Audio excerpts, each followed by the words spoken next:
Assalamualaikum warahmatullahi wabarakatuh. Selamat pagi anak-anak. Bagaimana kabarnya hari ini? Semoga kita semua dalam lindungan Allah Subhanahu wa taala. Amin ya Allah ya rabbal alamin. Baiklah anak-anak, sebelum pembelajaran dimulai, agar kita diberi kemudahan dan kelancaran dalam menuntut ilmu, serta memperoleh ilmu yang bermanfaat, berkah dunia dan akhirat, marilah kita bersama-sama berdoa terlebih dahulu. A'udzu billahi minas syaitonir rajim. Bismillahirrahmanirrahim. Raditu billahi rabba wa bil islami dina wa bil muhammadin nabiyya wa rasula. Rabbi zidni ilman warzuqni fahman. Amin. Pada pembelajaran hari ini, kita akan belajar materi Alhamdulillah aku bisa sholat. Dengan capaian pembelajaran, peserta didik mampu memahami dan mempraktikkan tata cara sholat dengan benar, sehingga tertanam perilaku disiplin dan tertib saat beribadah. Tujuan pembelajaran di sini yang pertama, peserta didik dapat menjelaskan syarat, rukun, dan tata cara sholat. Yang kedua, peserta didik mampu mempraktikkan gerakan dan bacaan sholat dengan tepat dan benar.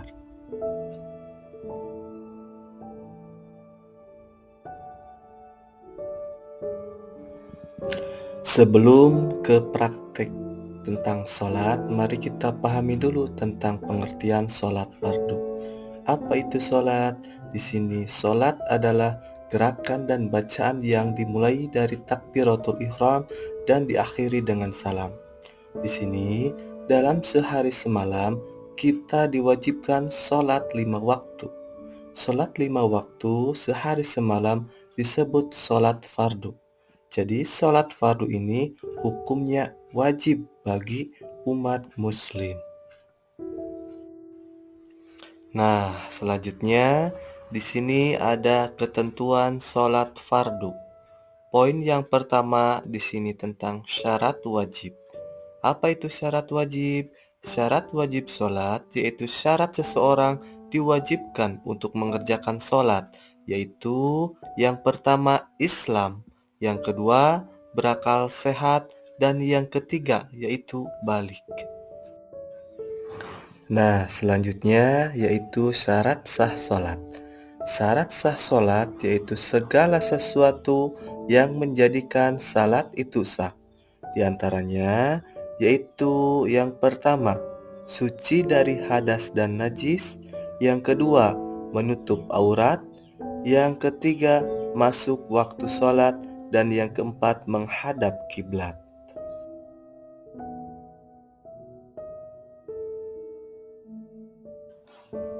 Nah, adapun poin selanjutnya di sini yaitu sunnah sholat.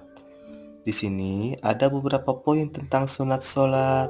Yang pertama, mengangkat kedua tangan saat takbiratul ihram, ruku, bangkit dari ruku, dan berdiri dari tasyahud awal. Yang kedua, bersedekap ketika berdiri. Yang ketiga, membaca doa iftitah. Yang keempat, membaca surat atau ayat setelah Al-Fatihah. Yang kelima, mengarahkan pandangan ke tempat sujud. Yang keenam, membaca tasbih ketika ruku dan sujud. Yang ketujuh, membaca doa ketika duduk di antara dua sujud. Yang kedelapan, duduk tasyahud awal. Yang kesembilan, membaca doa kunut saat sholat subuh. Dan yang kesepuluh, mengucapkan salam kedua. Nah, selanjutnya perlu kalian ketahui, di sini ada hal-hal yang membatalkan sholat. Ada 8 poin di sini, di antaranya yang pertama, hadas kecil dan hadas besar. Yang kedua, terbukanya aurat. Yang ketiga, makan atau minum. Yang keempat, berbicara atau bersuara selain bacaan sholat. Yang kelima, banyak bergerak dengan sengaja. Yang keenam, menambah gerakan sholat. Yang ketujuh, meninggalkan salah satu rukun sholat.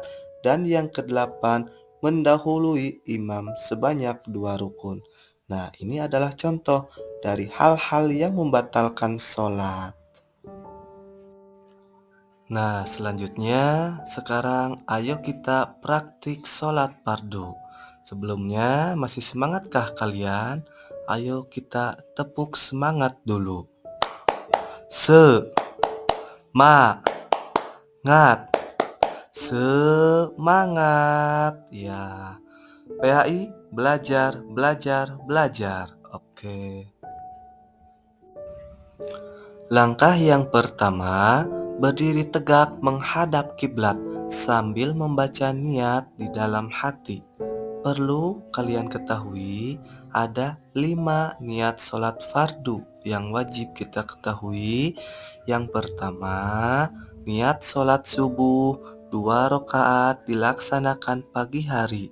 Niatnya, usolli fardos subhi rak'ataini mustaqbilal qiblati ada'an lillahi ta'ala. Niat sholat duhur 4 rakaat dilaksanakan siang hari. Niatnya, usolli fardod duhri arba'a raka'atim mustaqbilal qiblati ada'an lillahi ta'ala. Kemudian, sholat asar 4 rakaat dilaksanakannya sore hari. Niatnya, usolli fardal asri arba'a raka'atim mustaqbilal qiblati ada'an lillahi ta'ala.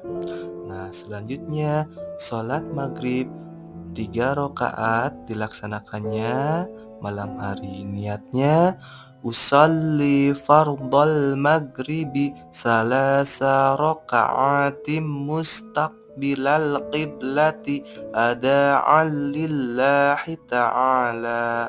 Selanjutnya sholat isya 4 rakaat dilaksanakan malam hari setelah sholat maghrib. Niatnya, usolli fardal isya'i arba'a raka'atim mustaqbilal qiblati ada'an lillahi ta'ala. Yang kedua, membaca takbiratul ihram.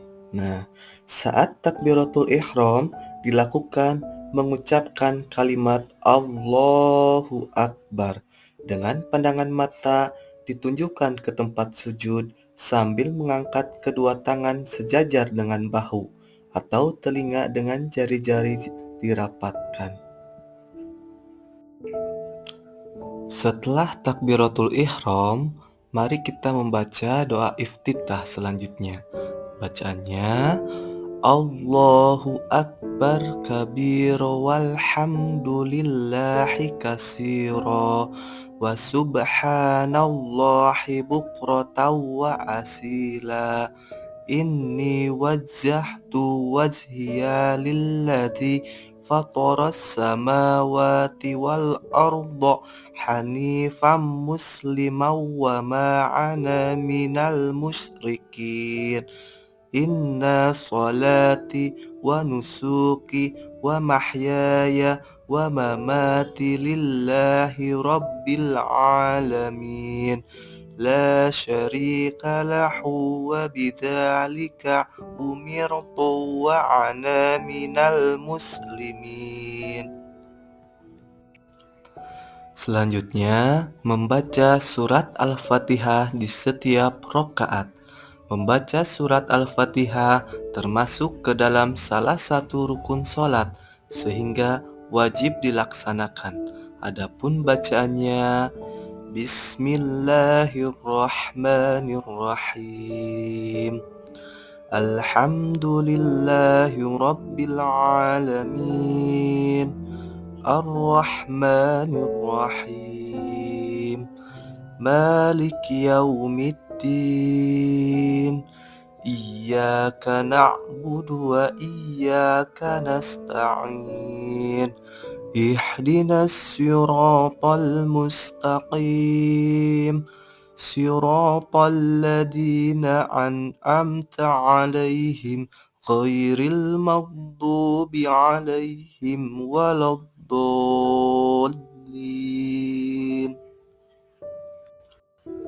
Selanjutnya, membaca surat atau ayat Al-Quran.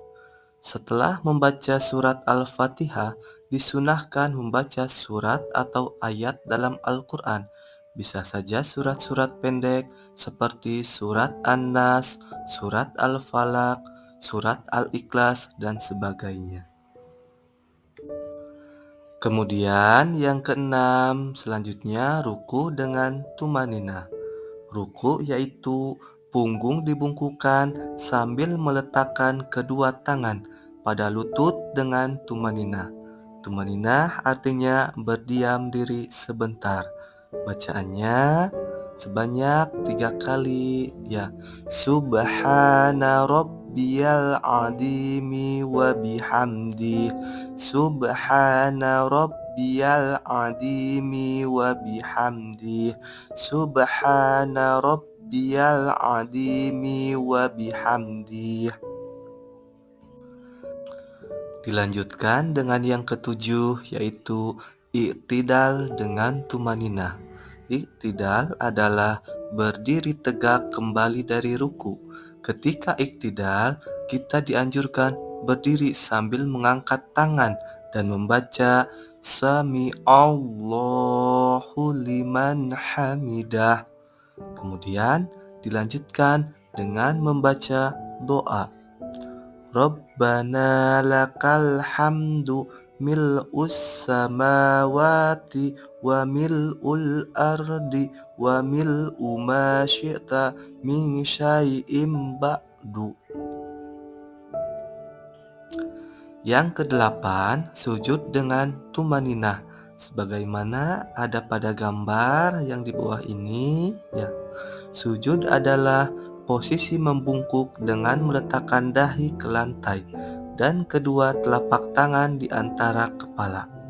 Ada yang dinamakan dengan 7 anggota sujud, yaitu muka, kedua telapak tangan, kedua lutut, dan kedua kaki. Kemudian sembari membaca bacaan sujud berikut sebanyak 3 kali. Subhana rabbiyal a'la wa bihamdi. Subhana rabbiyal a'la wa bihamdi. Subhana rabbiyal a'la wa bihamdi. Kesembilan, duduk di antara 2 sujud atau duduk iftirash. Duduk di antara 2 sujud dilakukan dengan duduk bersimpuh, lalu kedua telapak tangan diletakkan di atas paha dalam posisi telungkup. Jadi setelah sujud, kemudian bangkit untuk duduk sambil membaca takbir Allahu Akbar dan membaca doa sebagai berikut. Rabbighfirli warhamni wajburni warfa'ni warzuqni wahdini wa'afini wa'fu anni. Nah, yang ke-10 yaitu melakukan sujud yang kedua kali. Ketika sujud, sunnah membaca tasbih sebanyak 3 kali. Bunyinya Subhana rabbiyal a'la wa bihamdi. Subhana rabbiyal a'la wa bihamdi. Subhana rabbiyal a'la wa bihamdi. Kemudian yang ke-11 berdiri untuk rakaat selanjutnya. Selanjutnya, yang ke-12 adalah duduk tasyahud awal. Duduk tasyahud awal dilakukan seperti duduk bersimpuh. namun telapak kaki sebelah kanan didirikan.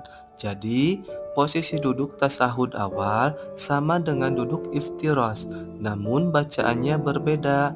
Adapun bacaan tasahud awal yaitu At-tahiyatul mubarakatus salawatut thayyibatu lillah. Assalamu alayka ayyuhan nabiyyu wa rahmatullahi wa barakatuh. Assalamu alayna wa ala ibadillahis salihin.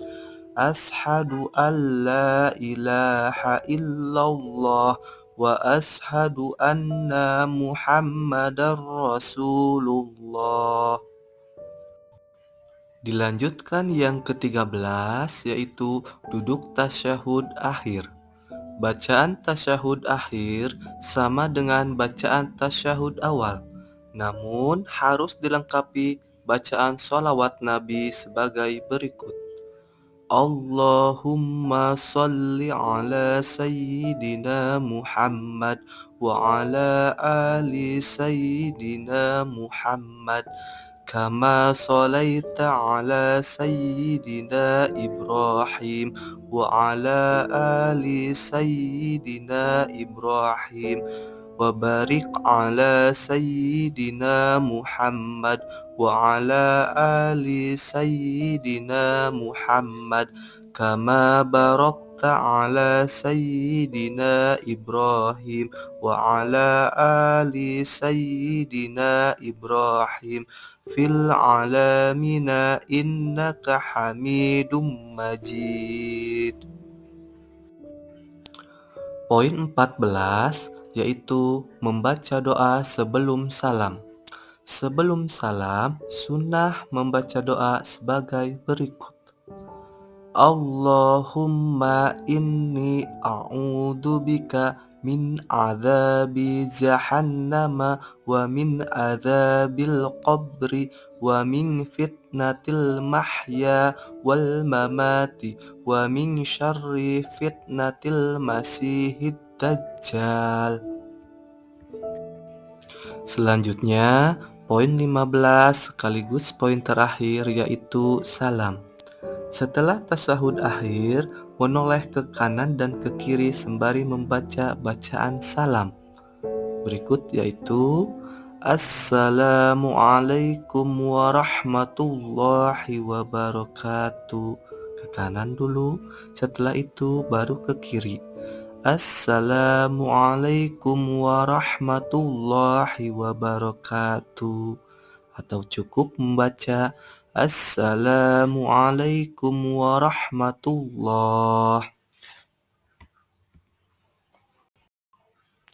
Nah, kemudian di sini tentang hikmah melaksanakan sholat fardu. Adakah hikmah di dalam sholat fardu? Di dalam sholat fardu terdapat banyak hikmah yang banyak. Di antaranya, 1. Kita selalu mengingat Allah Subhanahu wa Ta'ala. Yang kedua, kita selalu dekat kepada Allah Subhanahu wa Ta'ala. Yang ketiga, bersikap rendah hati. Yang keempat, disiplin memanfaatkan waktu. Yang kelima, hidup tertib dan teratur. Yang keenam, terjaga kesehatan jiwa dan raga. Yang ketujuh, menjaga persatuan dan kesatuan. Yang kedelapan, hati menjadi tenang dan tentram. Yang kesembilan, terjaga kebersihan lahir dan batin. Serta yang ke-10, terjaga dari perbuatan keji dan mungkar. Itulah hikmah melaksanakan sholat fardu ya anak-anak. Baiklah anak-anak, itulah yang bisa Bapak Ferry sampaikan dalam pembelajaran kali ini. Semoga kalian bisa mengerti dan paham serta menerapkannya dalam kehidupan sehari-hari. Mari kita tutup dengan bacaan hamdalah bersama-sama. Alhamdulillahirabbil alamin. Alhamdulillah. Bapak pamit dulu ya. Terima kasih. Wassalamualaikum warahmatullahi wabarakatuh.